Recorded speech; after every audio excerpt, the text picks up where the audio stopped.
Hi, everybody. Hi. Welcome back to Vshon Center for the Arts. It's good to see everyone here. My name is Bruce Morser, but after meeting you all in the lobby, you already know that, I'm sure. It's nice to see such a great crowd here, and this is certainly the day for this kind of thing. Lately, when we've been introducing performances here, we've been mentioning that, and I think you know this, that the 60th anniversary for VCA starts this spring, which seems astonishing to me. And so I'm used to saying that now and talking about, gee, how it got started. It actually is a little organization in Liza Beulah, that little village of houses that was down there years ago. That's actually where it got started. But what even struck me as more interesting is I was thinking about this room, this very room 10 years ago. I was very much part of the project. And right now, 10 years ago, they were madly bolting the chair you're sitting in down. That's what it was all about. And they somehow scrambled, and we got it finished so that that next spring, it was open again. It's just kind of amazing to me. So thanks for being here today. The next two presentations, next to Rebecca's presentations, I really can't think of anything that is more perfectly suited for Vashon Island, hence the big crowd today. And before I get going on that, special thanks to the Nicolinos, Tom and Ida Gay, and Ellen Kritzman. They are the individuals that are sponsoring today's event. And how these things work, as you all know, ticket sales don't really cover the job. That doesn't fully do it. And people have come forward and serve as sponsors for events. And that covers a lot of our different music events and lectures and those sorts of things. And if that's the kind of thing you might be interested in, is ways to support the organization, sort of a clever way to be generous to the organization, just come up to me or Allison or any of the staff and just say, talk to me. What's available? What would happen? We'd love to talk to you about that. That's become an important thing for keeping this organization going. So before we roll with this particular day, I want you to make sure you mark your calendar for Rebecca's next presentation here, which will be called Dogs in Renaissance Art on January 22nd. I can't think of another subject that flies here on Vashon quite as well. And that will be linked to Seattle Art Museum's show, Creatures Among Us, the art of companionship, wilderness, and wonder. So today's presentation is linked to Seattle Art Museum's exhibit, Farm to Table, Art, Food, and Identity in the Age of Impressionism. So let's welcome Vashon's dearest art historian friend, Rebecca Albiani.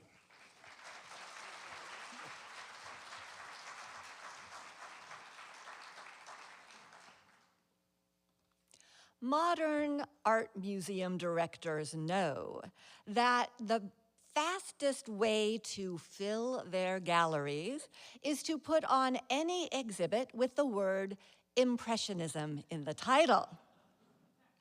And so this fall, we have Farm to Table, Art, Food, and Identity in the Age of Impressionism. However, I have spoken to some people who have been disappointed by the exhibition because so little of the art is actually Impressionist. The title is perhaps a bit misleading. Yes, everything in the show was painted in what the curators are calling the Age of Impressionism and have defined as from 1870 to 1900 in France. But not everything is painted in the style of Impressionism or by artists whom we consider Impressionists, artists like Camille Pissarro. So I'm starting with this painting because it's on the cover of the catalog, because Pissarro is one of my favorite artists, and because it epitomizes the ideas behind this exhibition, which endeavors to trace food in France from its sowing, its production on the farm, to the markets, to the kitchens, to the tables, glittering and otherwise, of the Belle Époque in France. Now, Pissarro was singled out more than once by conservative critics for painting that vulgar vegetable, the cabbage. But for Pissarro, that kind of earthiness is exactly what his art was about. Pissarro is an outlier among the core group of Impressionists in several ways. He was not born in France, but on the island of St. Martin. He held a Danish passport. He was Jewish, and he was a socialist. And as a socialist, he was very interested in labor, in production. And so his core subject matter is rural agricultural work, as we see here in his Old Gardener. Now, when I talk about the core group of Impressionists, I mean Camille Pissarro, Claude Monet, Pierre-Auguste Renoir, Edgar Degas, Berthe Morisot, and others who banded together in 1874 to show their work independently of the Paris Salon, the Salon of the Academy of Fine Arts, which was, in these years, an annual exhibition that was the most important contemporary art show in the Western world. But it was juried by conservative artists from the Academy of Fine Arts who did not appreciate the more cutting-edge art of Pissarro and his fellows. So in 1874, and just everything, please notice that everything with an asterisk is in the exhibition. So in 1874, no asterisk, they rented a photographer's studio and held an exhibition of independent painters and printmakers. And one hostile critic looked at paintings like Monet's Impression Sunrise and sputtered, "These are not paintings. These are just impressions. And these artists are merely impressionists." And of course, the name stuck. Now, the curators are defining Impressionism as starting in 1870, but it actually starts a little earlier than that. Edouard Manet was not one of the artists who exhibited independently. He always sent his work to the Salon for official recognition, but many times it was rejected. As you might guess, this painting was rejected from the Salon of 1863. So this is sort of proto-impressionist. Without Manet's example, it is hard to imagine the work of Monet and the others, but Manet does not join their group, and he has quite different aims in this work.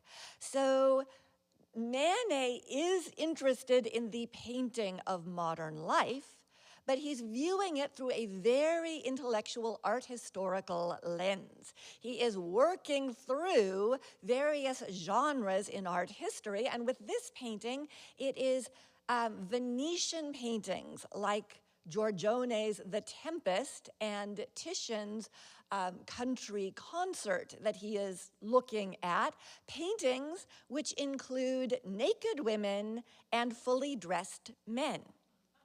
So Manet stages this as a picnic of sorts and uses cribs postures from a famous engraving after Raphael for the poses of the three central figures. But of course, he paints two in contemporary garb and the woman wearing nothing at all. But he also paints this still life in the foreground, which brings the element of food into early Impressionist art. So this work was rejected. However, that year there were so many rejections, over 2,700 rejections from the annual, or at this point, semi-annual salon, that the artists were up in arms and protested. And so the Academy decided that they would also hold a Salon des Refusés, a reject salon, and that those artists who had not been allowed into the main salon could choose to display their rejected works. It was a gamble. Many people came just to mock, and critics said things like, pregnant women should avoid this painting. It was quite the scandal. But he did show it in this reject salon. Now, what was one of the most prized paintings of the official Salon of 1863? Alexandre Cabanel's Birth of Venus. Now, to us, this looks like a lot more sexually lascivious painting than Manet's, but it was excused for a couple of reasons. One is subject matter. This is Venus, the Roman goddess of love.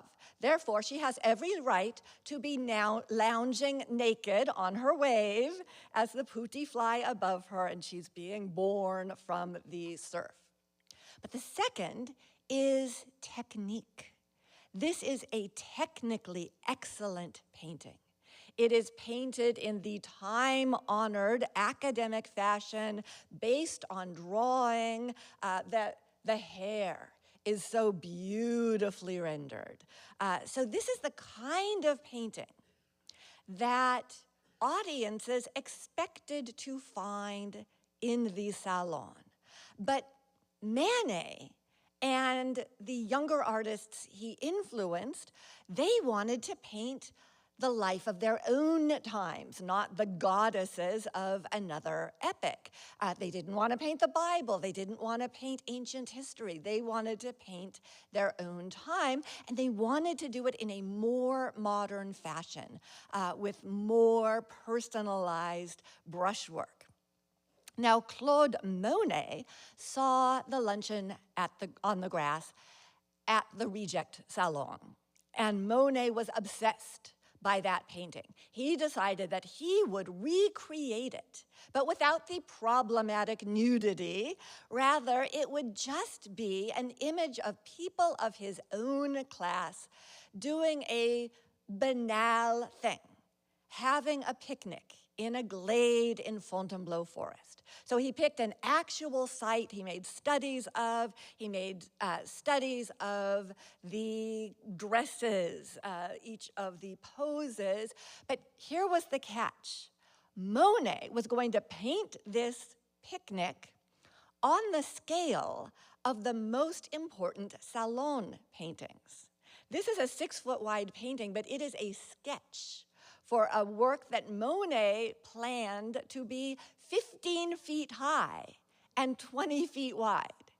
He never completed that painting. It was, in fact, a major failure for him, and then it rotted around the edges, but he cut out the center portion. He cut out sort of this area here, and it hung on his studio wall for the rest of his life.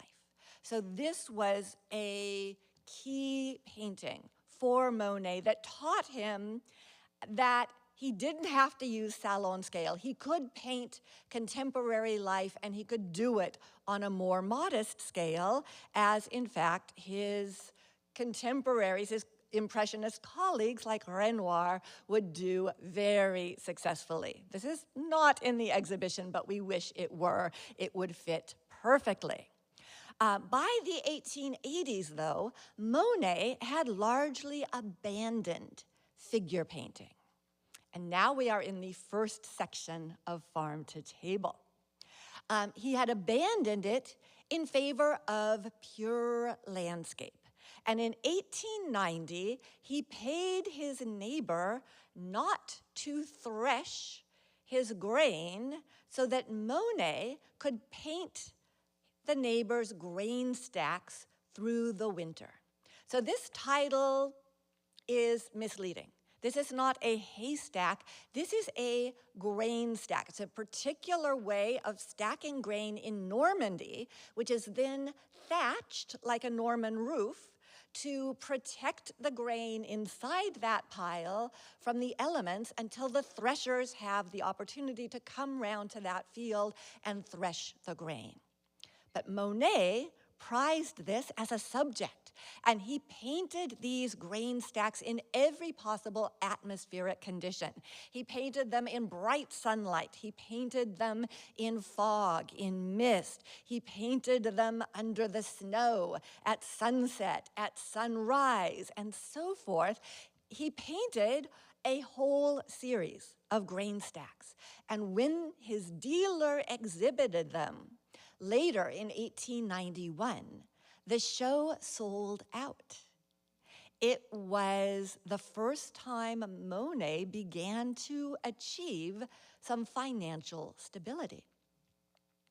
And it's been posited that one of the reasons it sold out was that these works symbolized for the public the bounty of the French countryside. And that is something that in this period could not always be taken for granted. The curators very deliberately chose to begin the exhibition in 1870, the year of the Franco-Prussian War. A disastrous event for France. Emperor Napoleon III foolishly challenged the Prussian war machine and went down to humiliating defeat. He himself was captured as a prisoner of war. He abdicated and spent the rest of his life in exile. And Paris was occupied by German soldiers during a particularly brutal winter. People starved. They ate all of the animals in the Parisian zoo. And then they ate dogs and cats and eventually rats. And after the Germans received their indemnities and left France, there was a short-lived progressive government called the Commune. It was organized by labor leaders, by the working classes, and within a few weeks it was brutally put down by troops of the former empire of France. So thousands died. In the bloody events of the Commune. Many communards were executed by firing squad. Many more were exiled from France. It was just a horrific couple of years in French history. So the curators of Farm to Table call this terrifying painting their key loan. And are these lights too bright on the screen? Are you getting a good, clear image? Or let's dim the lights a little and see if you can see that painting a little better.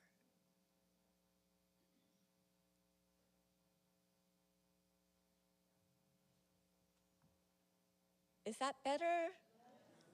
Good. So from this angle, it's very hard for me to judge. So, thank you.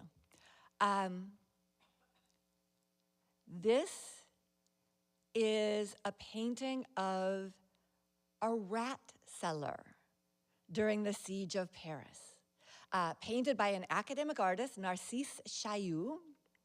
We see a young man wearing red, white, and blue, the colors of the French tricolor flag, which he has on the corner of his booth, which is simply a chair.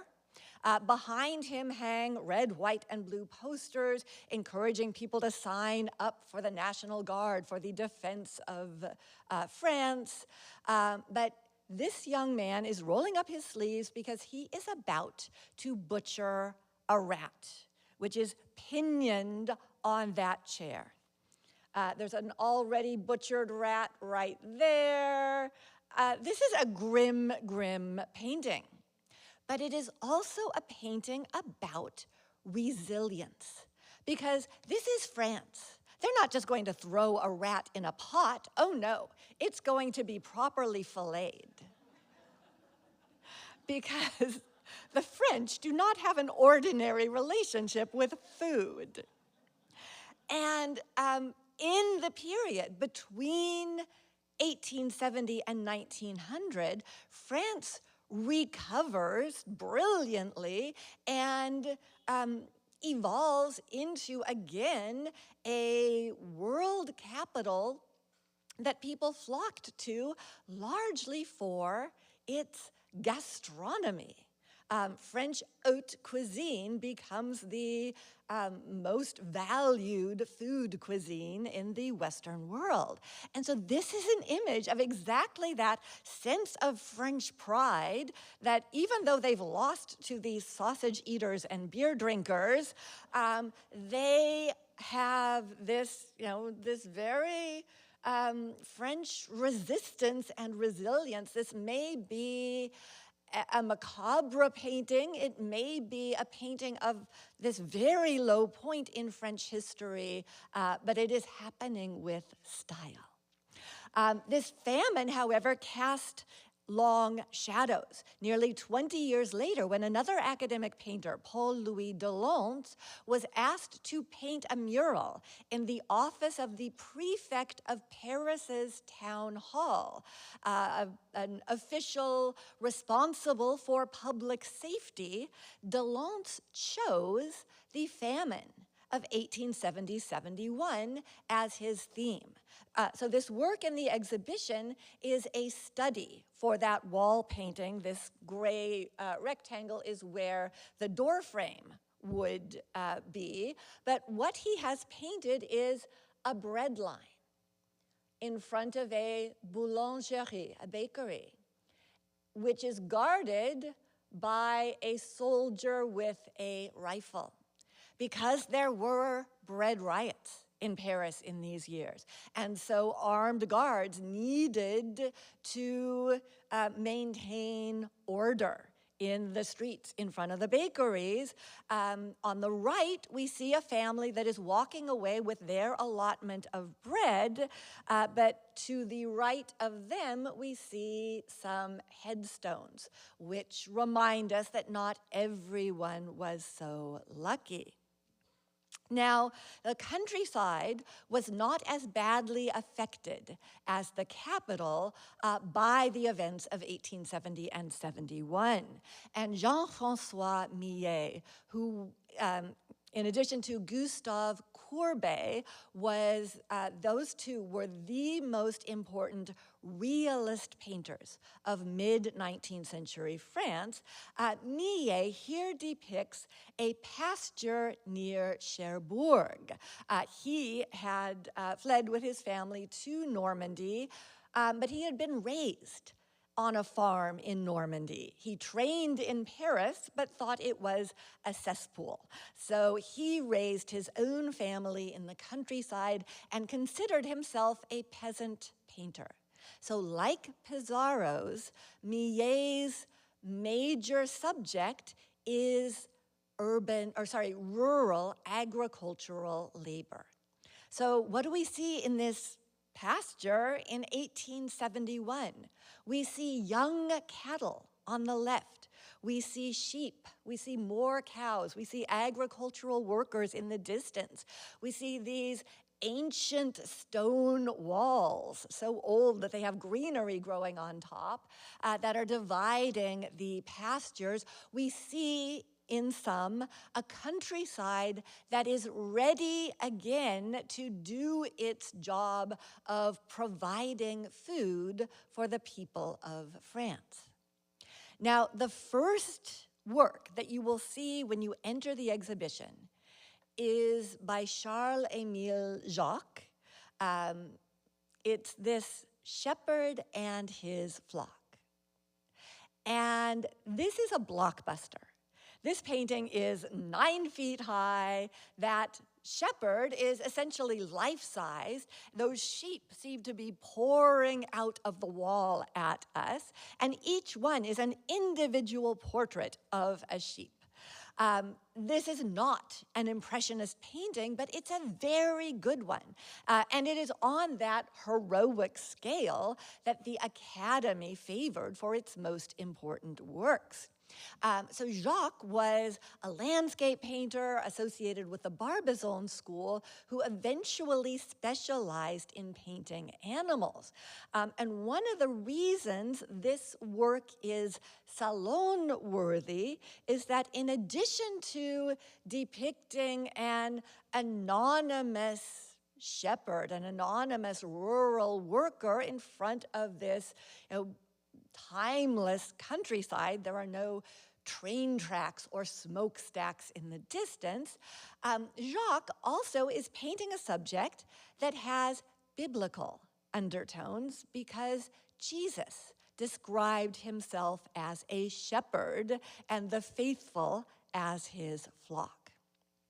Another of the animal painters, perhaps the most important one in the 19th century, was Rosa Bonheur, who had special permission from the police to wear pants so that she didn't cause a commotion when she was sketching at the stockyards or the horse fairs. Here, she paints 3 doyennes of the French dairy industry. And no country on the planet is prouder of its butter than France is. Bonheur paints in an academic fashion, what we might even call a photographic way. So academic paintings have very distinct contours. We see these cows, and they are rendered very naturalistically. Compare this to the Impressionist painting of cows that hangs nearby by Eugène Boudin. Now, Boudin never showed in any of those Impressionist exhibitions either, but he was the landscape painter who discovered a young Claude Monet drawing caricatures in Le Havre and encouraged the young man to take up oil paints, to bring his easel out of doors and paint the landscape. Boudin's earlier work is more conservative than this, but influenced by his protege, Monet, Boudin here takes up a much more impressionistic idiom. The clouds seem to be roiling. A storm seems to be moving in because that brushy impressionistic technique gives us more of a sense of immediacy. And of course, the cows are painted in a similar way. In addition to livestock, French agriculture involves a great deal of grain growing, which starts with sowing. And there is sculpture in the exhibition as well as painting. Jules Dalou was a communard. He was a sculptor who was involved with that progressive government of the Paris Commune. And he was, because of that involvement, exiled from France. It wasn't until 1880, so nearly 10 years after the Commune, that the French government established a general amnesty and communards could return to Paris, to France, without fear of prosecution. So Dalou, who had been teaching and working in London, returned to Paris to continue his career, but he continued to have sympathies with the working classes. Who do we usually see standing on a plinth? Usually it's a general or a statesman, a politician. It's not an anonymous rural worker. But that's exactly who Dalou portrays. This man with his clogs, with his heavy bag of grain, seeds that he's about to strew on the ground.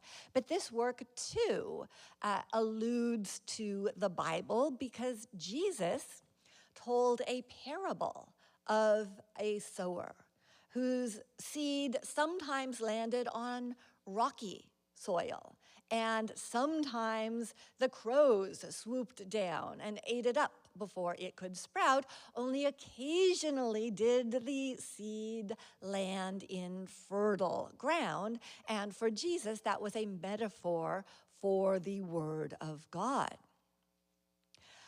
Daniel Ridgway Knight paints the other end of the grain process, the harvesting of the grain.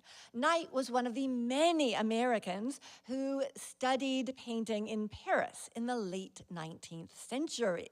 You could study at the École des Beaux-Arts, the government-run art school, but there you would spend years learning to draw.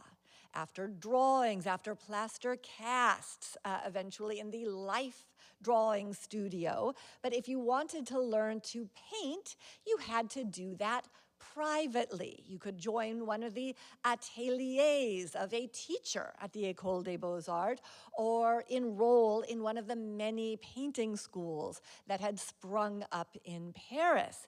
And Knight paints in that academic fashion this scene that has all sorts of charming details, like the little boy under the banged up umbrella in the foreground who is taking a nap in the shade while his family, presumably, is lunching, taking a break from the hard work of the harvest.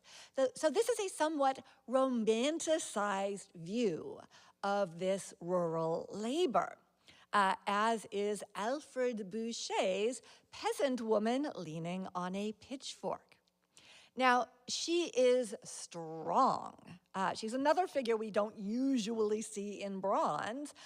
She's got these impressive arm muscles, but she's also quite sexy with her low-cut bodice. And we will see elsewhere in Farm to Table in this on the farm section, other representatives of this type of strong, lovely farm working woman. We see her again in Léon Lermite's The Gleaners from 1887. You've probably never heard of Léon Lermite, but he was one of Vincent van Gogh's favorite artists. And here he is reworking a famous painting by Jean-François Millet from 30 years earlier, Millet's The Gleaners. The Gleaners are the poorest of the rural poor. They are women who have permission from the overseer of the harvest, which we can see is going on here on the horizon. We see all of these individuals and carts and horses that are involved with the harvest. The women get permission to follow the harvesters and pick up any grain that was missed before the birds eat it. So this is subsistence labor. And these women are burned brick red by the sun. Their hands are gnarled, and all of them are bent below the horizon line. L'Hermite's version is a little sunnier.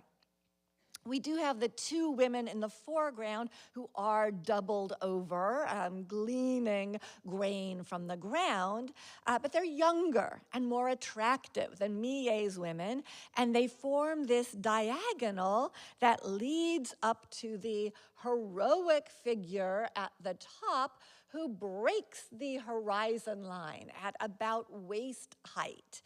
Oh, and we can see that we are in a different part of France from Normandy because the haystacks, the grain stacks, are shaped differently. Every region had its own distinctive way of stacking grain.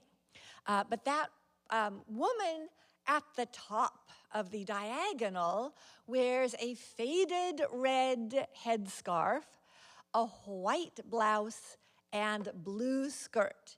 In other words, the colors of the French tricolor flag. She becomes almost a stand-in for Marianne, the French female version of Uncle Sam, a symbol of France herself.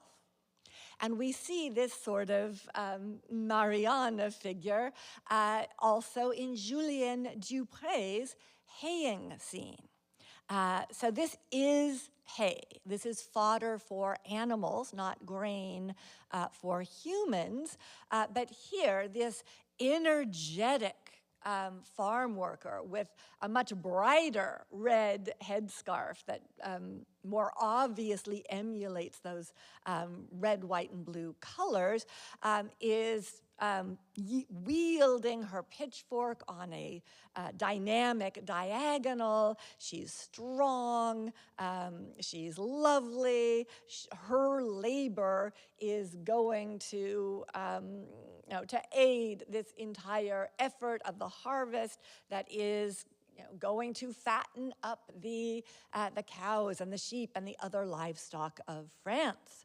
And we see a similar figure near the end of the century in Jules Breton's Dawn from 1896.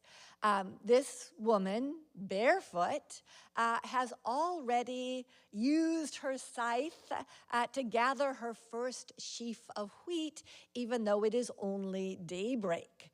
She holds her water jug on her shoulder, so again we get this sense of the strength of her muscular arms.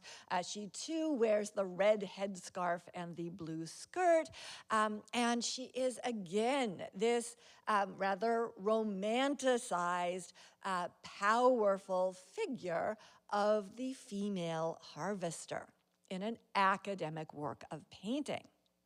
Now, Camille Pissarro would also paint women agricultural workers, but they lack the statuesqueness of Breton's Dawn. Instead, they blend into the landscape. And here, Pissarro is painting not the countryside so much as the villages. Pissarro could not afford to live in Paris, so he lived in a series of towns in the outskirts, eventually farther away in Normandy. But everywhere he lived, his wife grew a garden, grew cabbage for the two of them and their 8 children. And Pissarro is aware that every village has its agricultural lands that is providing the cabbages, the potatoes and carrots that are going to be in the root cellar all winter long, the tender vegetables of summer, maybe even the grapes to make a local wine, to have some sort of self-sufficiency. So this is an Impressionist painting, and a very beautiful one, as is Alfred Sisley's The Kitchen Garden. So Sisley could not afford to live in Paris either. In 1872, he was living in a suburb, and he was renting, but he noticed that a lot of the larger houses in his neighborhood had kitchen gardens to supply vegetables and fruit and flowers for the master's table. So here he's depicting one such garden. We see maybe onions growing here in the foreground. There are trellises. There are cold frames for more delicate plants.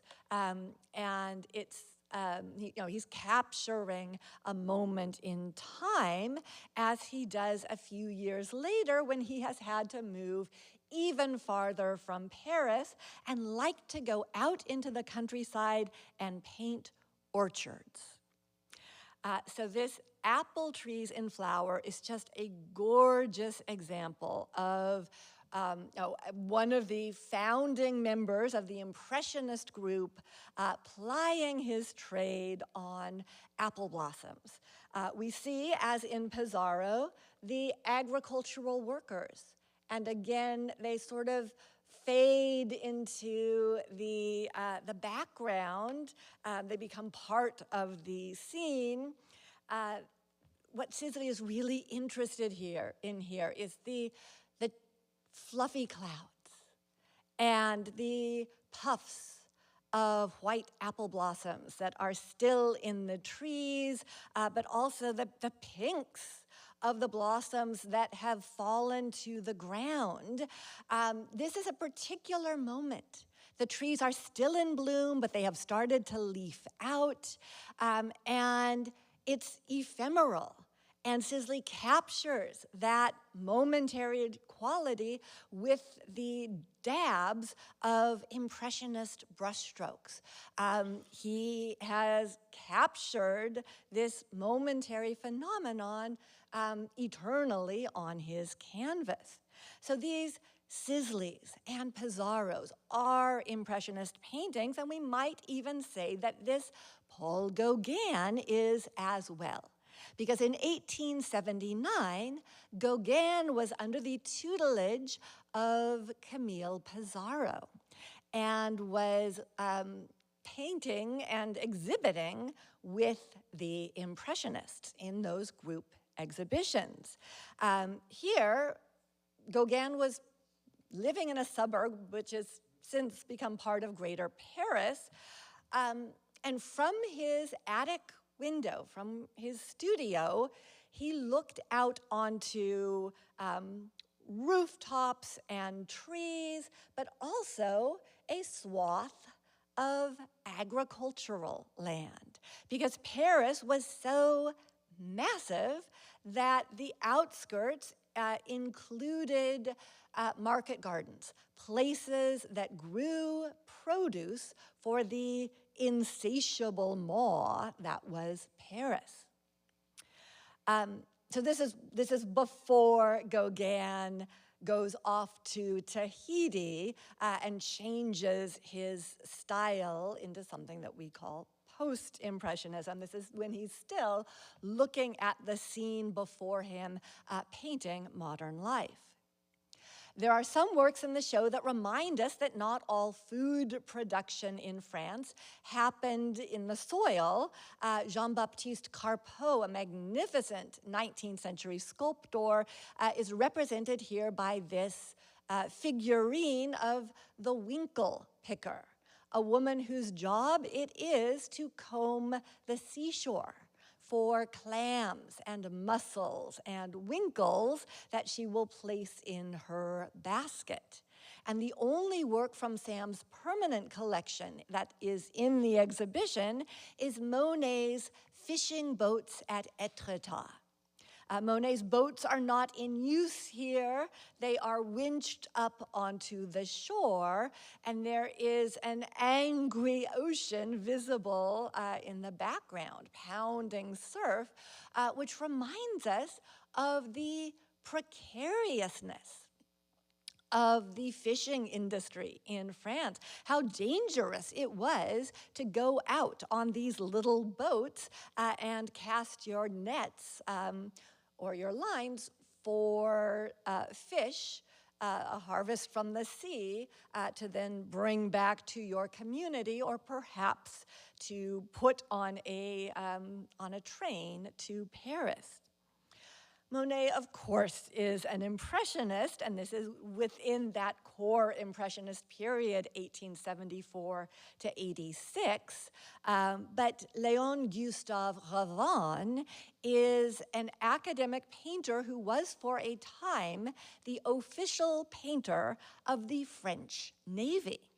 So if you study the sailboats in the background of this painting, they are properly rigged. They are much more seaworthy than many of the sailboats you will find in Monet's work.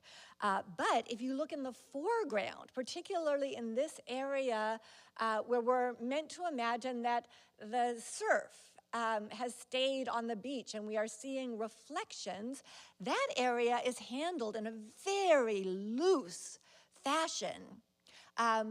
By this time, Impressionism had been in the public eye for a quarter of a century, and it begins to enter academic painting as well. So Ravon is adopting some Impressionist techniques in describing this particular stretch of seashore. And not all food production for the capital was even done in France in these years. So Renoir traveled to North Africa to paint these banana trees. But this is not a grove of wild bananas. Renoir is in Algiers, the capital of the French colony Algeria, and he is in a government test garden. So the French government sent botanists and other scientists to establish this garden in Algiers to plant different cultivars and decide which of them was going to be most profitable in Algerian soil, how best they were going to recoup their investment in this colony. So this introduces a sub-theme of the exhibition, which is colonialism, which is the extent to which France's wealth in this period, its ability to bounce back from the horrors of the Franco-Prussian War, depended on its colonies and the money that it reaped from its colonies, which at this time were second only to Great Britain's in terms of expanse around the world. Now, the next section of the exhibition is at the market. And Victor Gilbert was known as the Zola of Les Halles, the Zola of the Salon. Zola, Émile Zola, the realist novelist, wrote The Belly of Paris, about Les Halles, about this market complex in the heart of Paris, which was so large and extensive. It was this new, sprawling cast iron and glass complex, and yet it didn't contain all of the commerce. That commerce spread out onto the sidewalks around Les Halles. And that's what Gilbert is depicting here in 1880. We see the colorful scarves of the peasant women who have come in from the countryside to sell their wares. We see some of them who are trying to hawk their goods, and others who are just sitting, waiting for customers. And we see some of those customers, like the woman in the pink bustle, who is clearly not a peasant, but a customer. 15 years later, Léon L'Hermite would paint the exact same scene. A little bit farther along in the year, it's clearly autumn. The skies are gray, and the produce is autumnal. If anything, the view has just gotten more chaotic in the intervening 15 years. L'Hermite focuses on the vendors just around the edges. We see some, like this man with a top hat. Some of the customers are the Parisians wandering by. Now, this work is sadly not in the exhibition. It's 15 feet high and 22 feet wide. What is in the exhibition is a little oil sketch about this big for this painting. But if you look at it, you will recognize the orange orbs of the pumpkins and the bright yellow of the apples of this woman in the foreground. And with much more real estate, L'Hermite fleshes out all of the details, but the germs of that scene are in the study in Sam. Gilbert also went inside Les Halles to paint. This painting is the fish market section of Les Halles. So we can see this modern architecture. It's very light and airy. That was considered hygienic. And Gilbert focuses on a trio in the foreground. So this is painted in 1881, a year after the general amnesty of the communards.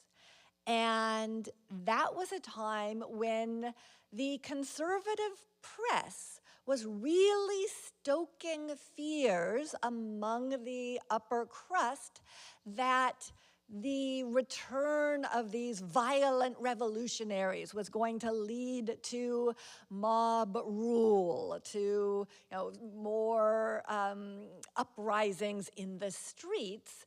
The government wanted to quell that sort of rhetoric and prove that everyone could get along. So Gilbert rather aids in that in this painting.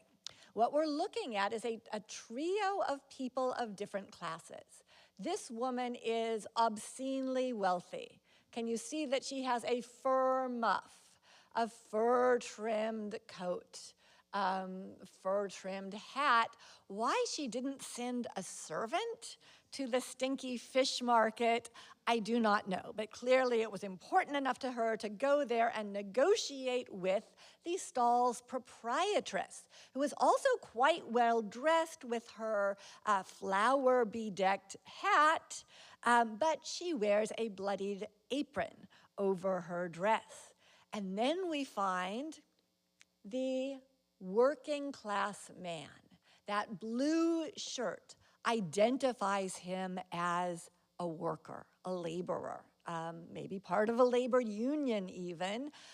But Gilbert tells us he knows his place, which is on his knees, ready to serve his betters. Gilbert would also go down into the bowels of Les Halles and paint these meat haulers. Now, those earlier scenes are quite small. This is a big painting, 6.5 feet high. So these men are quite robust and statuesque. And another painter might have even played this scene for laughs. 3 men struggling with a side of beef. But Gilbert affords these men dignity, even though the one in the center is so poor that he has to stuff his clogs with straw. It's been noted that the composition here is quite similar to that seen in a number of Christian paintings of the deposition, the removal of Jesus's body from the cross. But it also reminds me of Rembrandt's painting of the flayed ox. which then and now hangs in the Louvre. So a painting Gilbert would have known well, where the great 17th century painter is using meat as a metaphor for the human condition. L'Hermite also painted markets out in the countryside. So this painting takes place in Brittany, where there is only one item for sale, apples. And here too, we can see who the buyers are and who the sellers are. The buyers are these severe women in the black cloaks. The sellers are much more colorfully garbed, and they wear these distinctive Breton headdresses, which would also fascinate Gauguin. Headdresses, a local style of clothing that were beginning to fall from use in this period as more and more people from the countryside migrated to Paris, and Parisian styles began to take over the whole of France. Now, headdresses are important in the next section as well, which is devoted to food workers. Here we see Camille Pissarro's The Maid Servant. She is serving a wealthy family that perhaps has a garden or a place that they like to eat out of doors. She holds a tray, a cup with a spoon, but we particularly know her class because she is wearing the bonnet and the apron of a domestic servant. And when we look at so Pissarro, of course, is an impressionist. When we look at Théodule Ribot's The Little Cooks, Ribot is not an impressionist, but this is a very small painting, so he's not, it may be a study for a larger work. He's not refined it as much as he ordinarily would, but his little cooks all wear the distinctive white toque or chef's hat and aprons that denote them as food workers.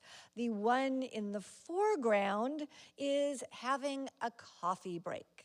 He's sitting down, taking a moment to himself, but he may be about to fortify that coffee with something stronger from the bottle that's on the ground next to him. But these cooks are young. Ribot's title is The Little Cooks. And near the end of the century, Joseph Claude Bayle again paints young men who are off duty as cooks. So only the man, or the boy, I should say, on the left wears his toque and his rather tattered apron. The boy on the right is also still wearing his apron.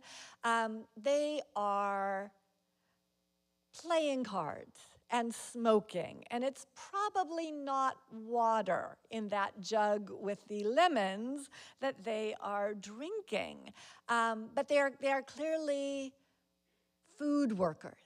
And this kind of scene is very reminiscent of 17th century Dutch and Flemish paintings of guard rooms, of off-duty soldiers who are gambling and drinking. And there is a reason for this. In the latter quarter of the 19th century, the French restaurant kitchen was revolutionized by a chef named Auguste Escoffier, who modeled the kitchen on what he saw in the military. how the army had a division of labor that made all of its processes more efficient. So Escoffier decided that the kitchen should be set up in a similar way, as really it still is, so that there would be one station for scrubbing vegetables, the next for peeling, chopping, parboiling, and so forth. And it made the work very efficient, but it also led to a kind of almost military camaraderie among the young men who staffed these kitchens. And you can see that they are quite young. These are teenagers at best. So we're looking at child labor. From the very young to the elderly, we find Jean-François Raffaelli's painting of the garlic cellar. Now, Raffaelli was a friend of Degas, although he never fully adopted an impressionist technique.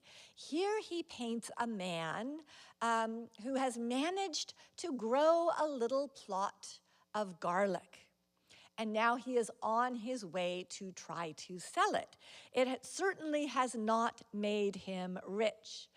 His clothes, and particularly his shoes, are very patched, but he and his dog are going to trudge through the snow to try to find buyers. But the way that Raffaelli arranges these layers of barriers behind him, walls and gates, suggests that his task is going to be an arduous one. The next section of the exhibition, and I'm going a bit long, but I hope that no one has anywhere to be. The next section is still lifes. And Gustave Courbet, the other great realist painter alongside Millet, painted this still life with apples, pears, and pomegranates while he was imprisoned for his role in the Paris Commune of 1871. He was not executed, but he was given a massive fine that probably helped shorten his life. He died just a few years later. But while he was imprisoned, he was allowed to have paints and brushes, but not models. So his friends sent him foodstuffs, he painted them, and then he ate them. But compare this prison still life to Etienne Bern Bellecourt's The Dessert, or the remains of the meal, from just 5 years later. Already we can see France's recovery from the horrors of 1871. This is a glittering meal of the ultra-wealthy. We find ladyfingers, crystal, tropical plants. Someone else who did not consume the meal is going to be clearing up these plates eventually. And there are some extraordinary details in this painting, like that silver coffee pot with the ivory handle carved to resemble a dragon. It's just an amazing still life, and a large one, but it reminds us, and what it's looking at in the history of art is, again, 17th century Dutch and Flemish still lifes, particularly banquet still lifes like Abraham von Byron's, which is in Sam's permanent collection, with its luxury table goods and imported fruits like the lemon. Victoria Dubourg focuses on French products, focusing on that brioche, the glory of the French pastry industry with its French butter and French flour and sugar imported from French colonies, which we see big sugar cubes of in this work as well. There are the apples that look just like the ones being sold in that market in Brittany, and walnuts, and of course the flute of French champagne. But Dubourg is also paying homage to the great 18th century French still life painter Chardin, one of whose most famous works depicts a brioche. And other artists in this period are also looking at Chardin, including Philippe Rousseau. His still life with asparagus has a very Chardin-esque restraint in palette and composition, but Rousseau is also looking at the Impressionists for the technique. You can see that he has absorbed something of Manet and Monet and the like. Now the final section is at the table. Tissot was a society portraitist who was also a friend of Degas, but never an impressionist. And here he paints the celebratory luncheon held every year for the opening of the Paris Salon. So these are the artists represented in the Salon and their wives. And Tissot focuses particularly on the women, on the details of fashion, and oh my goodness, these women have been cinched into those corsets to create their hourglass figures, and then they're supposed to eat that bread? It's inhumane. Women were usually not allowed in restaurants without a man, but some establishments opened in this period, particularly to cater to bourgeois women. But they weren't restaurants so much as pastry shops. This is a famous one painted by Jean Berkely, unfortunately not in the exhibition, but you can see that upper class women are comfortable, eating an eclair, bringing their children and dogs to this establishment. They are not allowed in La Brasserie, also painted by Berkely. A brasserie was originally a brewery. It's sort of a tavern, but an all-male clientele with all-female wait staff. So all of the women you see in this painting work here. They might be knitting, but they all wear the same costume of the black dress, the white apron. A couple have their black money bags to give change. But they are, and part of the charm of this restaurant was that they are fraternizing with the clients. And I just want you to notice the woman there, who's leaning over this table, but she's given the man at the next table the opportunity to put his hand right on her rear end. Workplace harassment, 1883. The painting I was most excited to see in this exhibition was Marie Bracquemonde's Under the Lamp. Bracquemonde is now virtually forgotten, but she was one of only 3 women to show in any of the Impressionist group exhibitions between 1874 and 1886, along with Berthe Morisot, who was a founding member, and Mary Cassatt, who joined about halfway through. Here, Bracquemonde is painting her fellow Impressionist, Alfred Sisley, and Sisley's fiancé. And they have come to dinner at the Bracquemonde household, and the salad's on the table and the cruets, and there's this marvelous light hanging over the table, but also some natural light coming in from the doorway, and the steam is rising from the soup tureen, but they can't start eating just yet because their hosts are still in an adjoining room. So there's this sort of bit of domestic drama going on. Sisley already has his spoon in his hand, but his fiance is like saying, no, we do not start yet. It is not polite. And Eva Gonzalez is another artist that I talk about in a talk on women impressionists, but she was Manet's pupil, and like her master, she only submitted to the salon. She never showed independently with the Impressionists. In this painting, which the curators call unfinished, we see a power struggle between the nanny who has the brioche and the little girl of higher social standing who wants the brioche. But the curators recognize that, as did the painters, that not everyone in Paris had access to a brioche. So we find Alphonse Legros' Meal of the Poor.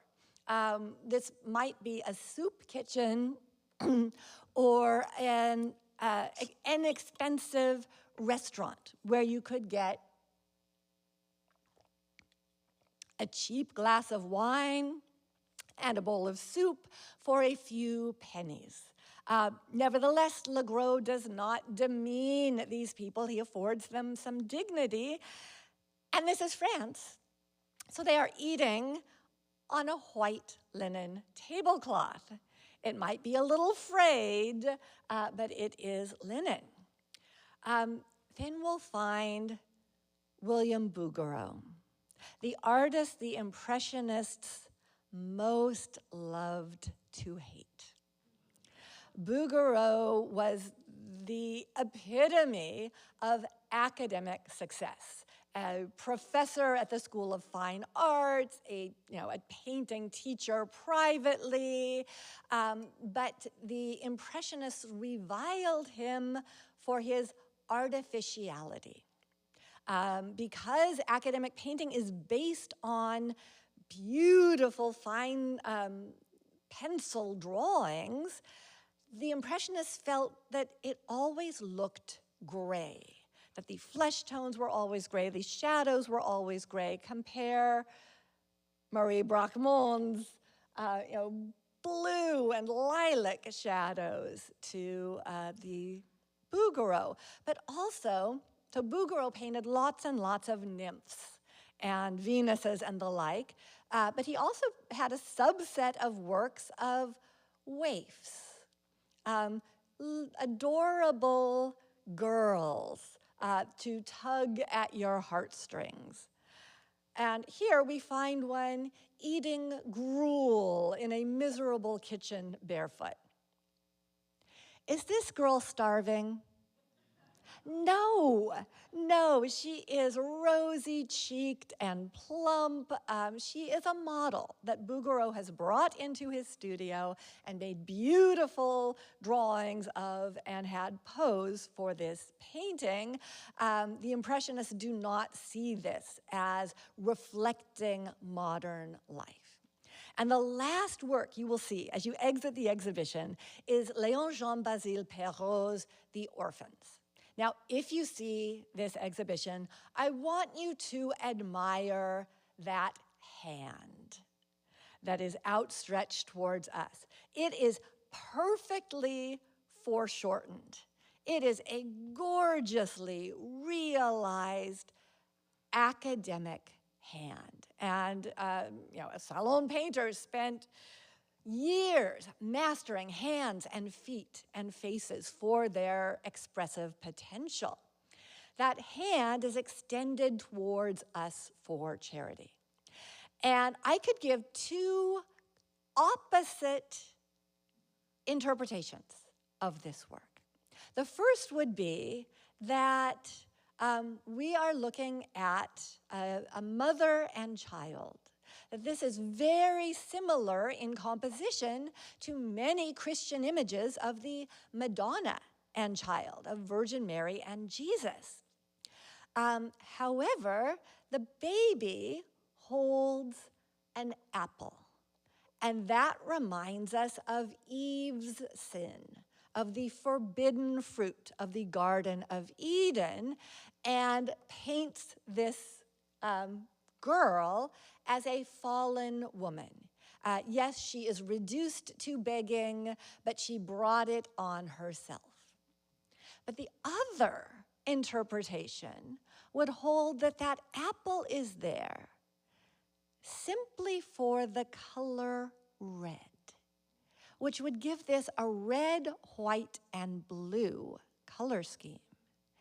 In which case, these might be siblings, not a young mother and her child, but this becomes an indictment of the French state, of Paris, for being one of the wealthiest cities in the world where people eat extravagant meals, like the one in the Baron Bellecour painting, and yet many were reduced to begging on the streets. So there are parallels between this end of the 19th century in France and our own time. This was a very wealthy nation that still contended with dire poverty, with homelessness. It was a period where there was a lot of political upheaval, and conservative forces even wondered if the monarchy should be reestablished. And by choosing to look at this period through the lens of food, the curators have allowed us to see some of those issues, colonialism being another one, in the painting of the time. But what I think is particularly interesting about this exhibition is that it also allows us to see the Impressionists and their competition side by side. Nowadays, no one's ever heard of Perrault, but this would have been a much more popular kind of painting than a Pissarro would have been in the same period.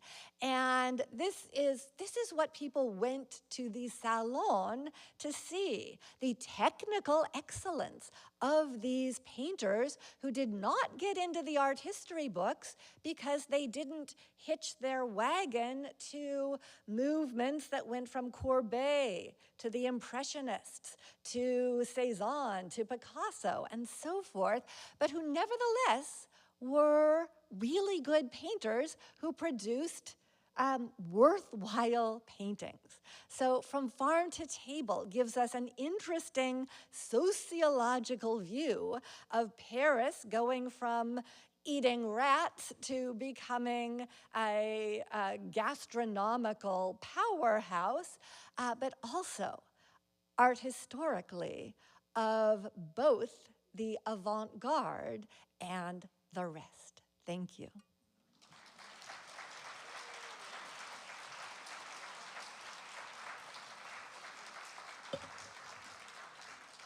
So, again, I apologize. I've gone a bit long, and I know you may need to stretch, but I'm happy to take questions if there are questions. The landscape paintings were done for photographs? Were landscape paintings in this period done from photographs or plein air?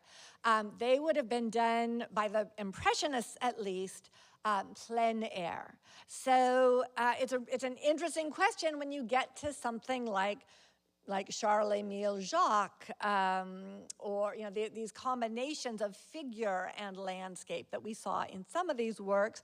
Some of those landscapes are more imagined. And one of the reasons that the Impressionists hated Bouguereau is that he takes a figure and plops it into a stage setting. When he paints a figure in the countryside, as he does in the Shepherdess, which is a Bouguereau painting in the Frye permanent collection, the background is really, it's just invented. He's not out in the countryside observing. He's just, imagining. But photographs at this point are still black and white. Many people are photographing the countryside, but photography is something that painting in this era is having to come to terms with. There's this machine now that can give you what was considered a perfectly factual view of a landscape, a building, a human being. Why paint at all? Haven't you been superseded by technology? But one of the things that photographs could not do was color. And another thing was a sense of uniqueness and personality that the Impressionists get with their loose brushstrokes. That even if they're looking at the same scene, you can tell a Monet from a Renoir because their touch is different. So all of these artists in this period are aware of photography and grappling with it or vying with it in some way or another. Yes, please.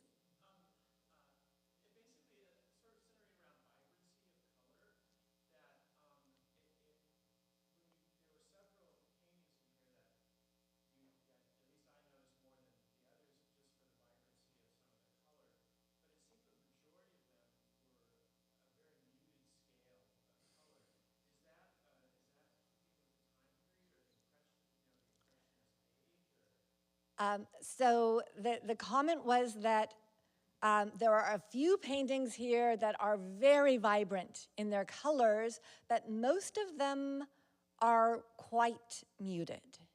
And academic painting tends to be much more muted in its palette, in its colors, and Impressionist painting, and this is a perfect example, tends to be much more vibrant. So this is an interior scene. It's not that brilliant blue sizzly sky that we saw in the apple orchard, but it's still using the light to to fall on the edge of Sisley's fiance's dress. We see the brilliance of the cut tomatoes. We see that the shadows, they're not gray. The shadows are pink and coral and lavender and blue. They are not gray. And the Impressionists like to use complementary colors against one another. They like to use more brilliant, more pure colors, whereas academic painters preferred to mute their colors substantially. So that is something that does distinguish an Impressionist painting, is usually its very vivid colors. Not always, but usually. Yes? For many of the paintings, you pointed out either symbolic meanings, most often women dressed in the tricolor. In other cases, kind of the sociological implications of the figure. And you also mentioned in a number of paintings how the composition was evocative of traditional Christian images. Mm-hmm. Would all those things have been clear or obvious, or would contemporary viewers have looked at that and said, the same things? So the question was about a lot of the references that I made to symbolic meanings in these works, and would they have been obvious to viewers at the time? In some cases, I think yes, they would have been very obvious. For instance, this would have absolutely evoked a Madonna and Child, absolutely. But whether, and the apple always is a symbol of Eve. The show's curators tend to favor this is the red, white, and blue, this is the indictment of France. Whether that would have been obvious to people at the Salon audience, I don't know. But a lot of the, compositionally, the people that went to the Salon went every year and talked about modern art, and they went to the Louvre, and so they knew earlier paintings. They knew, for instance, Rembrandt's Supper at Emmaus, which is in the Louvre, and which is also a very sort of dark brown tonality. They would have been able to make these sorts of connections more easily than we do today. Yes, over there. So you said Pissarro was one of your favorite impressionists. Mm-hmm. I'm just curious, if you could only have one impressionist painting to view the rest of your life, is there any and why? Oh my goodness, that is a terrible question. How could I pick one impressionist? Yes, I would have a different answer in any given mood. Well, today I'll take Pissarro. Pissarro was not just a terrific painter, and this isn't a great Pissarro. I mean, it's a fine Pissarro, but it's not one of his standout works. And sadly, that's, we don't have the luncheon at the boating party in this exhibition. We have lesser known works by some famous artists and we have some really great works by lesser known artists. But today I'll take Pissarro because I love his paintings, because there's a tremendous variety of them. Pissarro started out trying to send things to the Salon. His works were darker, and then he falls under the Impressionist spell, and things get much brighter. Although Pissarro has a particular palette, which is this is a really characteristic Pissarro palette. But then he mentored Cézanne. He mentored Gauguin, Van Gogh, but he also mentored Signac and Seurat, the pointillist painters, the neo-impressionists. So for a while, Pissarro was so inspired and enthusiastic about their work that he took up the dot. So his work keeps changing in a way that I find really fascinating. And he was a really good person. He once made a comment to his son about Gauguin just always being on the wrong side of any argument. And when Gauguin was supporting colonialism in Southeast Asia, and Gauguin was opposed to such activities, but he was a really genuinely good human being, and you can't say that about a lot of the artists in the history of art. So today I'll take Pissarro because there are beautiful Pissarros in the show, but more than that, there are lots of beautiful Pissarros that are not in the show, that do. I mean, I just, when I see a Pissarro, I feel cozy. I could live with those easily. Other questions? Am I missing anyone? It's a little hard to see. Call out if you have a question.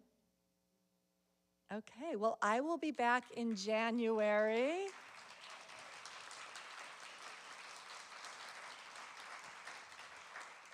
To talk to you about dogs in Italian Renaissance painting. So that'll be a lot of fun. Thank you so much.